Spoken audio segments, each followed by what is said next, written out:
flowers bloom in spring. Tell me who gives the air that you breathe. Ooh.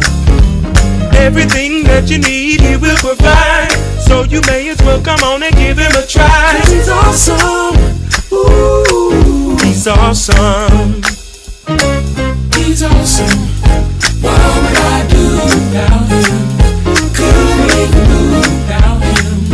I won't be without him. He's awesome. Greetings, people of God. Welcome to ZMR Ministries. I'm Pastor Z, and thank you for joining me for another episode of EntrepreKNEWWHAT. Today I have an amazing entrepreneur here. She's going to talk about her journey. She's going to talk about her company. She's going to talk about how she got started, what inspires her. I'm so excited because not only is she a guest, but she is my cousin, and I just love her. I mean, I just really admire the work that she does. You guys help me welcome Candace Locke. Thank you. Thank you for joining me today. So let's just go right into it, okay? Because you know you got it going on. So tell us about your company. So my company it's a women's wear company, specializing in tall women's clothing. So we're looking at about like 5'10" up. Right. Majority of my customers, and mostly maxis and things like that. I do jewelry as well. So I like to service because they're an underserved community, Right. being tall. Right. So it's like now it gives them more options instead of having having everything like custom made. So. What's the name of your company? Dimiloc. So how did you come up with the name? So the name is actually like a marriage of two names. So my mom's middle name is Dimitri. Right. And then my last name is Locke, of course. Right. So I just basically did half and half because I wanted it to be a little bit of her and a little bit of me. You know what? I never knew that. Yeah. I got the Locke part. I never knew the Demi, and I was like, maybe it's just something arts. Because I never really tell people unless they ask. Yeah. So tell me your background, when it comes to sewing and being creative. How did it lead up to Dimiloc? Being creative. So sewing, it's a very interesting story because, fashion hasn't always been, Right. my number one thing. But when I came around to it, it was because, my first love was psychology. I was always really nervous about wait a minute, I don't want anybody to freak out on me, and it's just like the end. Right. So I ended up changing my major at the last minute, right my senior year of high school, and I was like, I was already an artist because my grandfather was an artist, and I was like, I guess I could go to school for art, maybe. And I was like, I don't want to just be just an artist. I want to pick up a skill. So it was never just something from childhood that you wanted to do. Wow. No. The funny thing is, my mother and my grandmother, my mom's mom, they both used to draw, dresses and things like that, but they never got to see that dream come to life. Right. It's just so ironic that now the grandchild, not only does she sketch, but she makes it as well. So it's just kind of a little token, hey, you reached it. But yeah, so I went to ended up going to UNT for fashion design, minored in marketing, and as soon as I graduated, I actually started my company. So you know what's interesting, because I usually ask the entrepreneurs, because of the old saying that you're a product of your surroundings. And so it's like listening to you now, I never knew that your mom and your grandmother were into things like that. And so it's like, even though you didn't aspire to be that as a child, you still, and it's so weird how that happens, because you're not the first person I've talked to that happened to. Because I was talking to another entrepreneur who's a stylist, and they were like, I watched that growing up, and I was like, I would never get into that industry. And now they are. So I think it's just really cool how it always circles back around, how you still really are a product of your surroundings. Yeah, I mean, it really does. It's like no matter how far away from it you try to get, it's always going to find you because it's just a part of your destiny. Right. You know what I mean? Right. So what inspired you? As far as the company goes, what inspired me? Honestly, I feel like my mom did, because of course she's always been really stylish. Her and my grandmother always been really stylish. But I think the inspiration mostly came from just watching her, when she was younger, raising me. Now that I'm older, I can really appreciate that. You know what I mean? So it's just I don't want to let her down. I want to show her that I can like make this dream happen. You know what I mean? You know, let her know she really work. So did you ever go into corporate America? In fashion? No, just when you graduated college, it was just straight to your company? No, I did. For the first couple of years, actually. I want to say maybe 5 or 6. I was still working a full-time job and the company on the side. It wasn't until, I want to say maybe like 5 years ago when I just like stopped working everything else and just started doing the business. What was the aha moment that made you say, you know what, I'm just gonna just jump in. I'm gonna take the plunge and I'm gonna do this full time and nothing else? The aha moment. Okay, it was really crazy. So this time I wasn't necessarily like at my corporate job. So this one I taken like a part-time retail because I was like on the fence. I was like, okay, let me give more time to my business and still like have a check coming in. Right. And so I did that, and I'm working there, and I'm just like, oh my god, this place is just draining the life out of me, and I'm just, I gotta get out of here. But I was like, I can't just quit. I can't just quit my job. Right. One day, a lady comes in, and I'm like, man, do you need any help? And she's like, no, I'm fine. Okay, she walks around for a little while, and it was so ironic because like she had like acid wash jeans, straight out of the 80s, sand bangs and everything. And she was like, well, when I do need help, I'll make sure I find you. I was like, okay, great. So when she gets done, she comes to my counter and she's like, hey, I'm ready to check out. Do you get commission? I'm like, no, there's no commission, but you know, I got you. Right. So she's like, yeah. So I'm like, you know, ringing her up and everything. She's like, And I was like, yes. And she was just like, you know what? You should be making these clothes instead of selling these clothes. And I was like, excuse me?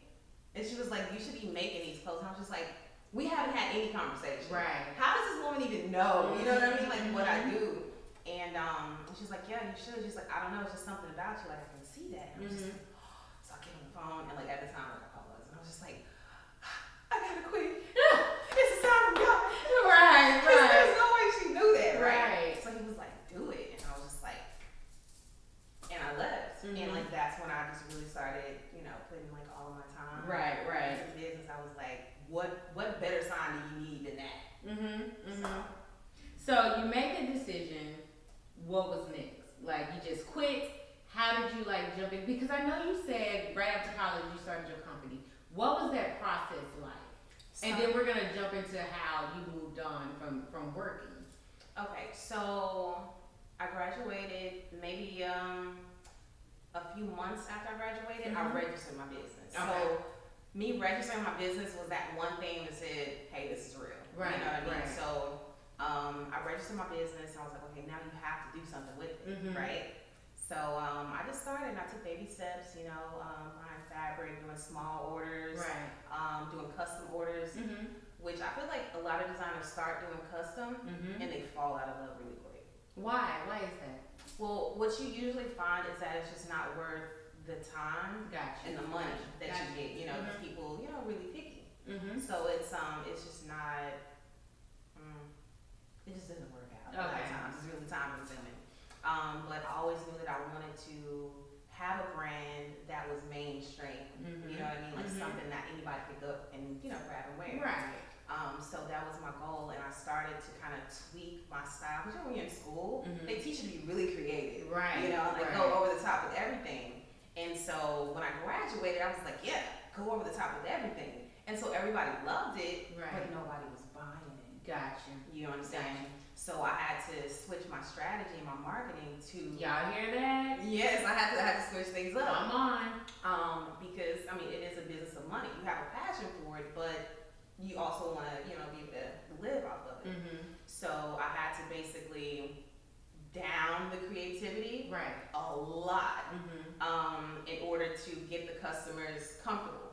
Because the first thing you have to do is like make them comfortable. You can't just like shock them at first. They can appreciate it, but they're not gonna, you know, buy into it. So I went really simple.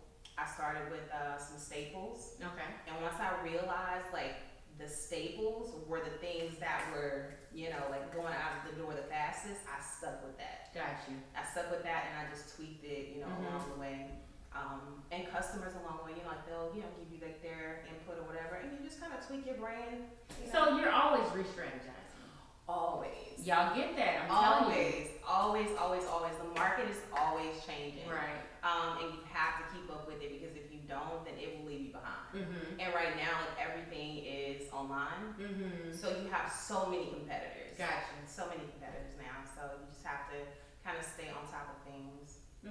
So jumping back to you quit your job. Quit my job. You made the call and you was like, I have to quit. I have to quit. So what was that process like? Because now you're going through another different process. Another transition. Yeah. So that transition, it was pretty simple, honestly, because I was already doing them both. Right. I was doing them both, so now it was just, I don't have this extra distraction. Gotcha. So what I started doing then was just kind of like diving more into creativity and doing more shows. So I started doing shows just to kind of, I guess, get my feet wet a little more. It get me excited about doing it again. It's like sometimes when you're on a job, you get kind of drained of your creativity. So you have to kind of like immerse yourself in something different, something exciting. So. Was it what you expected though? When I quit? Because some people we have our own vision of when we quit and we dive into entrepreneurship, this is gonna happen and I'm gonna do this, I'm gonna plan my day like that. Is it what you expected, or was it more? It was, it definitely was not what I expected. How so? I guess just the amount of research. Got you. The amount of research that it takes to run a company, like your own company, is crazy. And it makes you appreciate why large companies have so many employees that, have different jobs or different roles. But as an entrepreneur, you have to take them all on. Right, you wear every hat. Marketing, right? Like digital campaigns, you know what I mean? Like the actual product itself, customer service, like all of these things, planning for the next year, it's all in like this one space. Right. You know what I mean? So I wasn't really prepared for that part of it, but I was prepared for like the hard work of it. But it's a mental game for sure. Right. Yeah. And you know what? It's so interesting that you said research, because I have talked to so many entrepreneurs and they all say the same thing, research. I had to look into it, I had to figure this out, because I think sometimes people believe that since they have an idea, that they can just go and do it. Or because they're good at something, that they can just go and do it. And they don't understand all the little things that you need to know that'll make it easier for you to transition to being a business owner. Yes. Did you find that with you? Like, was that an issue for you? It wasn't. I guess it wasn't necessarily an issue for me. I don't know. I guess because like my example, like my mom, just watching her having to, juggle and having to switch, like because she had to, whether it's professional, family, or whatever. It got me used to change. Right. So. So what was the advantage of, stepping out on your own versus doing both versus just working for someone else? So here's the thing. So when I first did it, it was, it was exciting. It was great. It was a challenge, but it didn't give me the satisfaction that I recently had. Does that matter? Does it matter? The satisfaction? It absolutely does. It absolutely matters that you're happy with what you put out and also with what you're doing. Because otherwise, you're just working 9 to 5 for anybody else. Right. And the reason why I ask does it matter is because you do speak to some people, and as long as they're making money, they're good. Yeah. Well, I feel like it's different for creative entrepreneurs. That's the difference. There's an entrepreneur, then there's the creative entrepreneur. And the creatives, it's like, we're giving you our baby, our hearts. Yeah, like this is from us.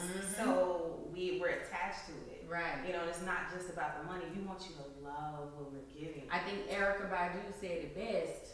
I'm an artist, and she's sensitive about her stuff. That's what she said. That's what Evangelist Badu said. She made that very plain and clear. And so when you talk about the advantages, not the advantages, but the challenges, because you did say it can be challenging. What are some of the challenges that you ran into? Ooh. She said, ooh. Some of the think early on, my big challenge was my race. Okay. I'm not even gonna lie. Mm-hmm. My biggest was that regional or it was just across the board in that industry? Across the board. Mm-hmm. And you also have to like consider, like when I graduated, I think at that time there was really only one black like design house. Mm-hmm. And I don't even know if they're still around, but so when people would look at me, mm-hmm. they would say, "Oh, you're an urban designer." Right.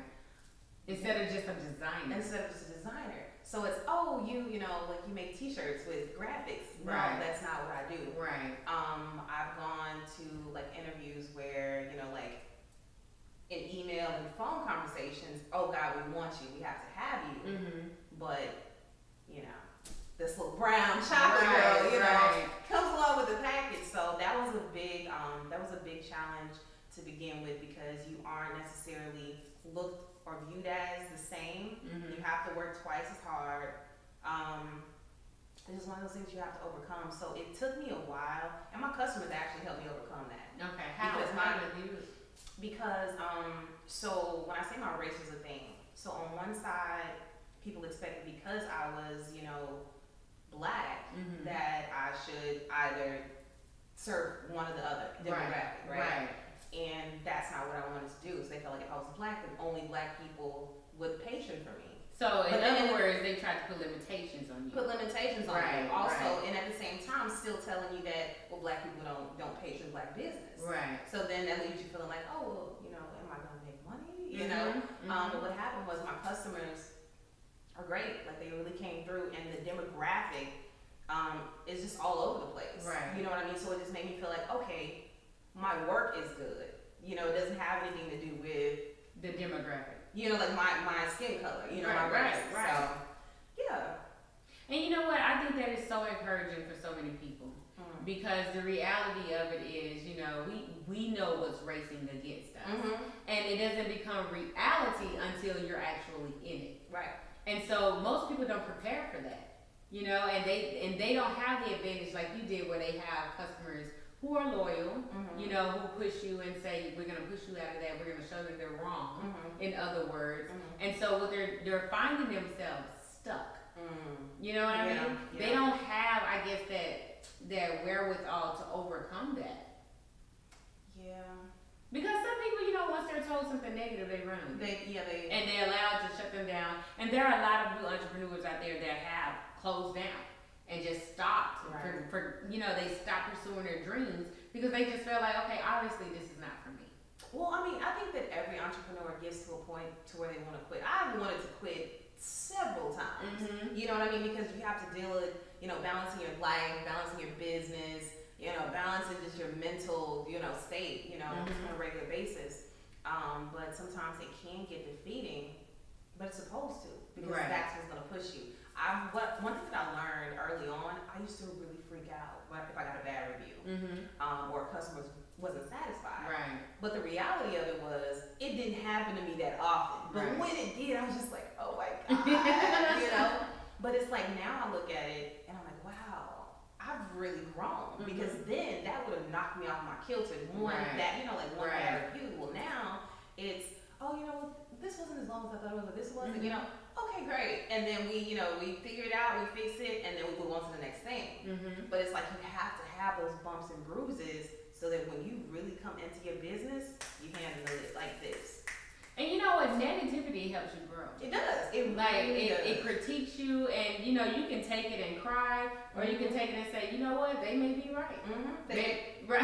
Right. I have to let me go and re-strategize, like she talked about earlier in the conversation, and revamp some things because perhaps maybe if I redo it, then you know they'll buy more. But at the same time, you do understand you can't please everybody. Yeah, you can't please everybody. Yeah. So you talked about finding a balance mentally, emotionally, you know, in your personal life. How do you do that? Ooh. You know, she always does. Oh. Meditate. Definitely meditate. I will share this with you. I haven't really shared it. But I'm the type of person, like, I can get overwhelmed easily. But I can also take on a lot of different things at the same time. And so I find that I can't rest if I feel like something is undone that I can do. And so like just here recently, I started implementing this rule. I don't know where it came from. I just thought about it. I was just like, just do one thing. Just do one thing a day, right? And so I call it the rule of one, but it's actually more than one thing. It's like 3. So it's you do one thing for yourself, one thing for somebody else, and one thing for your business or your career. Wow. As long as I hit at least one of those things every day, like I feel accomplished. Right. And it's just like you're constantly moving forward, so you don't feel like it's stagnant. So if something bad happens, you're like, oh, I want to quit. I don't have time for that. I got these 3 things I got to do every day. You know what I mean? And it's just like it's a process. It keeps you in focus. It keeps you in focus for sure, for sure. And like balancing all parts of your life. So you check in with yourself, you check in with your loved ones, and then you check in with your business. Right. What's been the most rewarding that you think? In my business? Oh, what's been the most? Did y'all see those range of emotions? Oh, at first it was like, because I'm like, I just like they started hitting me like, and I was like, oh no, that one was better than this one. Okay, right. So it's really my customers. Okay. So, you know what people say, your vibe attracts your tribe. That's good. Say that again. Your vibe attracts your tribe. I'm like, still there. It's serious.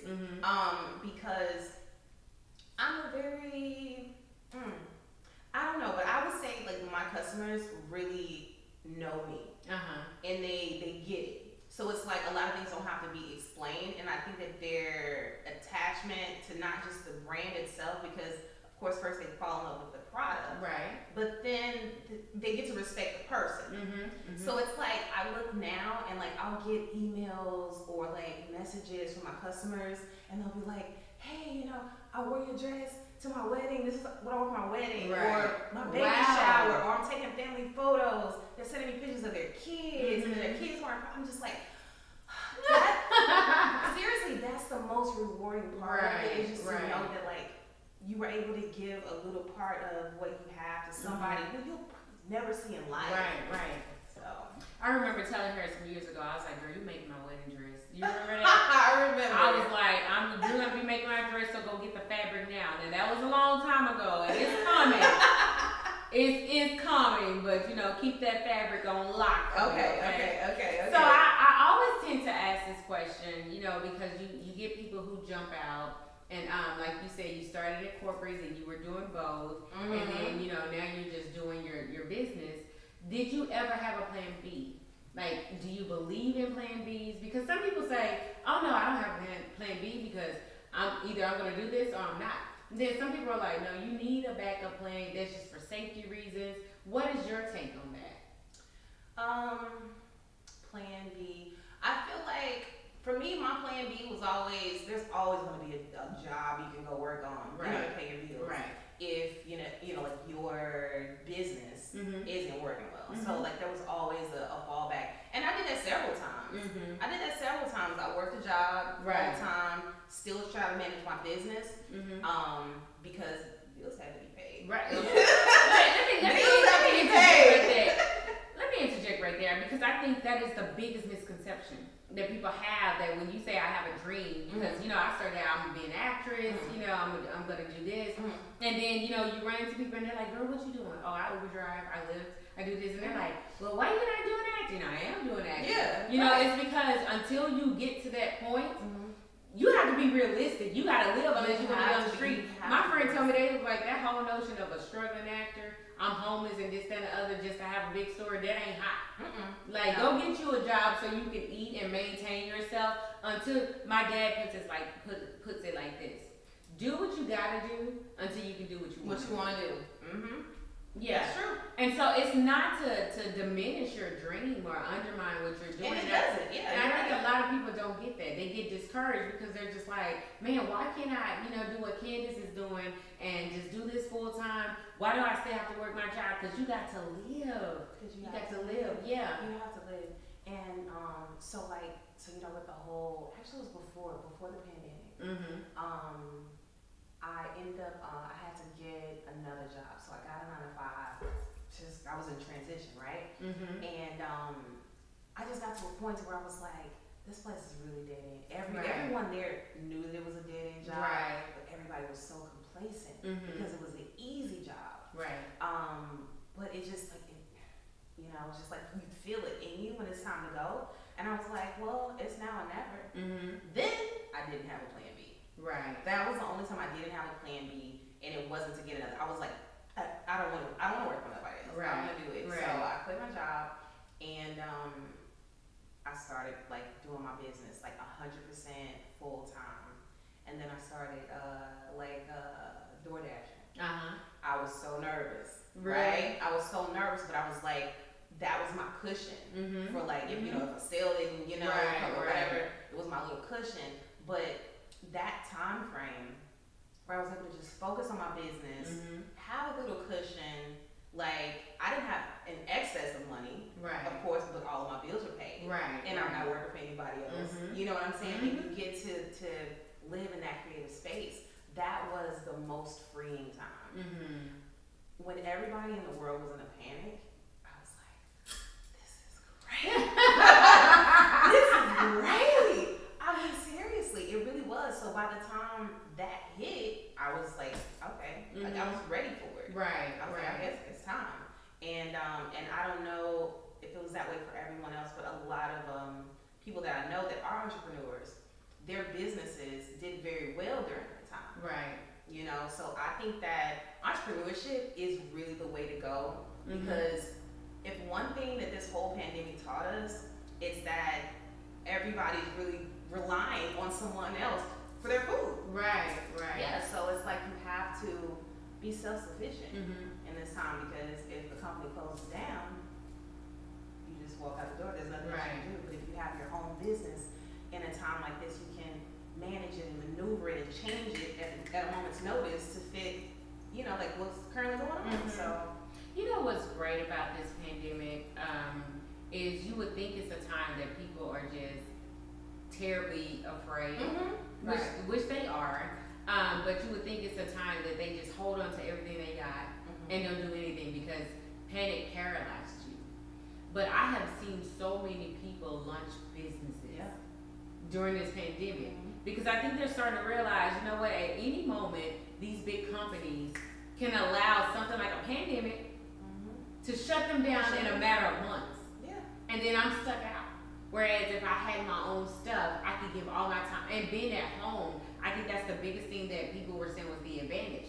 I'm home, and now all the things that I couldn't give my time to, my personal endeavors, my launching my company, launching that website, launching a ministry, I can now do that because I have the time, and I think that's the biggest gift of the pandemic, and that's why perception is key. Yes. Because we can look at it like, oh my God, the world is falling, we're going through all of this, Black Lives Matter, Trump, and all of these things, or you can say, yeah, that's going on, but that's not my focus. Right. You know, when I come out of this, you know, y'all gonna be looking like, okay, who is that? Where did she come from? How did she make this happen? Exactly. And it's because you're utilizing every resource that you have at your, at your expense for what you're trying to do. And I think a lot of people aren't taking advantage of that. It's like every single person has something inside of them to make money. Everybody has like some gift to make money. It's just like people just don't believe in it. Right. People will work a job for 20, 30 years being an executive for a company. They could run themselves, like they can have their own, you know what I mean? And be very good at their job. So it's just, I'm a firm believer that we were created to create. Yes. And absolutely. So when the guy that we serve, for those who are believers, we know he's Elohim, which is the guy who the creator guy. And so everything he created has a seed in it to create. And so everything that we create is supposed to be creating at all times. And I just think sometimes, what? I'm listening. And I just think sometimes we don't tap into that. And a lot of it is because we don't see it. We don't see it. We look around and we look at our environment. We look at the atmospheres that we're in, and we don't have examples of that. And so we feel like, okay, that's for everybody else. That's not for me. Right. What do you mean start a company? That's not for me. I'm supposed to work. Right. That's for me. Right. And it's like if they will see Candace's, if they saw Zanya's and whoever, all the other entrepreneurs that they hear our stories and they're like, oh wait, you mean I can do this and still do that? You know what? And somebody watches saying, I DoorDash right now. You mean I can do that and start my own company? You can. Let me tell you. Listen, girl, I Ubered, I Lyfted, I DoorDash, I signed up for Postmates, I was signing up for Grubhub. Y'all Grubhub, y'all ain't hit me up. What's up? But I'm like, you know, I believe in. I left corporate America a while ago in 2017. That was my last. When I say I left corporate America, it was well before then. But then I was doing temp jobs because I was like, I'm an actress, and when I get a call, you know, the HR ain't trying to hear that. They're like, no, you can't be gone 2 weeks. Do you have PT? You know what I'm saying? Do you have vacation, PTO, whatever it is? And I was like, you know, I can't stand that you're telling me that I can only pursue my dream if I have time that you allot me to do it. And that didn't stick well with me. So I remember I was working this temp job in 2017, and my assignment ended there. Honestly, I didn't like my hours, and so somebody else had left. And those hours opened up, and they were like, "Yeah, we're gonna get somebody else from the temp company to fill those hours." And I'm like, "I'm here. I'm telling you, I don't want to do these hours right here." So I just changed my schedule. I just started coming in on those hours. I'm here. Deal with it. And they were just like, "Okay." So of course they reported it, and the temp agency was like, "They ended your assignment." And it was in that moment that I said, "You know what? I'm gonna try this Uber Lyft thing out, and if I like it, great." And I ended up liking it because I was like, you mean to tell me I can make this amount of money, still pursue my dreams, I still shop, I still went on vacation, still pay except it was my own time. Your own time. You know, and you learn so much. You learn discipline because you have your own. Let me tell you, freedom can be a gift and a curse. And a curse. Because the thing about it is, you know, a 9 to 5 makes you get up. I have to be at work. I'm gonna get fired. I'm gonna get rolled up and all this stuff. But when you're working for yourself and you set your own schedules, you have to make yourself, get up and do it. You know, and it's with the end goal in mind. I knew that going back to a regular job was making me a caged bird. I was like, that's not me. I can't do it. And so when I left, I was like, Zanya, now don't just leave talking about you Ubering and Lyfting and you can do whatever you want. Pursue your stuff. Now you have the time to do what you've always been wanting to do. So all those hours you spent sitting in your cubicle, all those hours you spent on a headset, all those hours you're building someone's website or whatever it was that you were doing, now do it for yourself. Now do it for yourself. I told an old coworker of mine, then we're gonna get to the last question, but I remember I was at this job and they had just went public and they were really excited. $1 billion.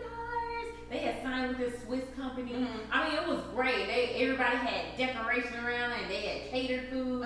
And I was just sitting there looking around like, okay. And they were like, we're giving everybody a $100 Amex card. And everybody was excited. And I remember this guy said, Zanya, why aren't you excited? I said, for what?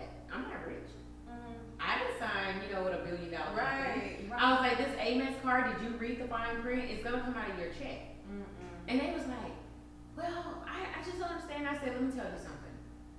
I said, you want to be a personal trainer because that's what he did. He was like, yeah, but you know, I gotta work and I gotta do this. I said, what time do you get up? And he said, I get up at this time. I said, okay, and then you're getting dressed for work. How far do you live from work? He was like, an hour. I said, oh, okay, that's 3 hours right there. I said, then you come here, and how many hours do you work here? 10. I said, okay, that's 13 of your 24. I said, then when you leave the job, where do you go? I go to the gym for 2 hours. I said, okay, there's 2 hours for yourself. You just gave the job 13. I said, then what do? He was like, then I drive home. That's an hour. I said, oh, that's another personal hour. So you got 3 out of 24. The job still has 13. I said, then you go home and you eat and you get ready for bed. I said, there's another 2 hours. I said, so you get 5 hours. The job has gotten 13. I said, then you go to sleep. I said, so out of those 24 hours, you've given yourself 5 hours, and that's it. I said, but you're coming here and you're hustling. You're trying to make your numbers. You're trying to make them look good. I said, and they're excited about it. Make our company grow. I said, I love their story. They started in one little room, and now they're a multi-billion-dollar company. Good for you. It's time to do it for yourself. Right. It's time. I was like, invest. Right. And I said, invest in yourself. I said, all the 13 hours or however many hours, that's not including overtime. I said that you give them every single day with this preparation, getting up in the morning, driving to the job, working the job, driving home. Like, come on, why not bet on yourself? Let me tell you something. I think, although like working, 9 to 5s are sometimes a necessity because you have to, work to live a lot of times, it's also, as we know, a big trap. Right. But in a sense that there's really no reason for any job to ask you to work 9 to 5. Right. Because you can work a 4 to 5 hour shift on any job and they have more employees. Right. They get the same amount of work done. But what working such a long amount of time straight does is it breaks down your mental freedom and it just breaks down your spirit. Almost kind of like slavery. It just breaks you down to where you feel like, well, I have to be here because I need this. You're mentally drained, you're physically drained, you're tired because you've been here all day. You only have 5 hours to yourself, 2 hours for your business. Now it's time to go to sleep. Right. So you get stuck in that cycle where you feel like you can't get ahead, but you're tired. So I think that it is a great thing, like you said, put that time into yourself. Right. You'll find that you may work more hours, but you'll only do it for a amount of time because you'll learn how to work smarter. Right. Yeah. Right. So I'm gonna ask you what I ask everyone, and of course that is the topic or the title of this segment every Tuesday is EntrepreKNEWWHAT. What is it that you wish you knew as an entrepreneur before becoming an entrepreneur? Myself. Wow, that's a first. Myself. Wow, okay. I wish that I had known myself better before I started. Why? Why is that? I know you can't rush the process, but I feel like even initially I would have started with doing exactly what I wanted to do instead of allowing clients to kind of like mold, what direction I was going in. Right. But more so to know who I was, because it's a weird game. I remember in college, one of my marketing professors told me, he said, you can have a business, you can have a vision, you can have the best product, but if your marketing is horrible, then you won't sell it. So marketing, he was like, marketing is like 90% of it, 10% is product. And so I went into it knowing that, but also I still didn't know myself. Right. Marketing is a necessity, but now the way that things have changed, it's more about the person behind the brand. Right. People want to connect to the person behind the brand, and that's a hard thing to do if you don't know yourself. So who are they connecting to? So it's like once I became more comfortable with where I was and who I was, and like really open about that and honest about it, like this is my business, this is how I run my business, this is the integrity that I have, to go along with it, and also just the growth that I had in my life personally gave me the freedom to be more open with my customers, the freedom to explore new, avenues with them without those limitations of, oh, well, what if they don't like my personality, or, what if they don't like, the way that I, run a certain thing. Right. But it took some time. It took years of just, I guess, being comfortable with the idea of them being comfortable with me, like knowing who I was. So, and just being comfortable with myself, to put myself out there. And the feedback was really great. Honestly, the feedback was really great. But I mean, if I can be personal. Okay. Absolutely. Okay. So, in my previous relationship, it was more of a, well, why are you doing that? That doesn't make sense. So, just, you know what I mean? It's just like, to everything. So it just kind of makes you feel like, well, why am I doing this? I know I have a passion for it, but obviously maybe it's stupid. You know what I mean? Right. But once you kind of like let go of something like that, then things are just easier. They flow. And so I think that's why I say that, because I realize that now, had I been able to just be more open, then, I feel like by now, listen, sky's the limit. Sky is the limit. And I think that right now, being an entrepreneur, that's the most important thing, is being genuine and being exactly who you are, because people feel that. There are brands that I follow, and where I don't even like the product, but I like the person. Right. You know what I mean? And some people, you know what? That is so dope that you said that, because I have purchased so much stuff where I don't particularly like the product, but the person was so cool. They were humble, you know, they were positive. Exactly. And I just said to myself, I'm gonna support them. And I would buy something and give it away because I'm like, right. Exactly. Yeah. But that is so right. And you know what? It makes a difference because it shows in your product. It shows in your product. And it's like people really feel that energy. And so it's like when you're packaging a product, it's like you have to make sure that your mind is like in a good place, because you're sending that energy out into the world. Let me tell you what happened to me one time. Oh. And then we're gonna wrap it up. But someone had a clothing line, which I supported. I mean, I like their clothes, and I would purchase again. I'm not gonna lie. But when I got it, all of it smelled like marijuana. And they had it packaged in nice packaging in a box, and I was like, now I know, is this some reefer? Right. And I remember I called them and I was like, everything smelled like Mary Jane. And they bust out laughing. They were like, you know what? I thought we allowed it to air out in enough time. I was really stressed at the moment. I was just happy I had some orders, and I was smoking. I'm so, it was a learning, lesson for them. And I didn't knock it. I was like, I understand. I'll make sure I get it out. But I'm like, you may want to pay attention to that the next time. And so, but it was just. And you know what though? That's what I meant by when you were saying, even with packaging, pay attention. That's what made me think about that. It's like you have, even in small stuff like that, well, that one's small. Your package shouldn't be smelling weed unless you. Well, see, here's the thing though. But that's why it's so important to know your customer base. Because I know there are a few brands that I do follow, and they're very, very open. Right. And so for them, their extracurriculars are known to their customer base. Right. So the customers are just like, oh yeah, that's cool. They're cool with everything. So, just like you have that company, what is it, where they're really rude to the guests, but that's their thing. Right. The restaurant. What is it called? Well, I'm not gonna say right. But it's just you just kind of have to find your avenue. Again, your vibe attracts your tribe. Right. But you have to know the customers that you service, and like you said, that's not something that that you like or would expect. But the product is good. I wasn't angry. I laughed about it, but I was like, now I can't go to church in this outfit on Wednesday night Bible study, which I was like, I'm gonna just throw this on and I'm gonna go to. I was like, honey, no, honey, you can't wear that. I really enjoyed this conversation. You know what's crazy?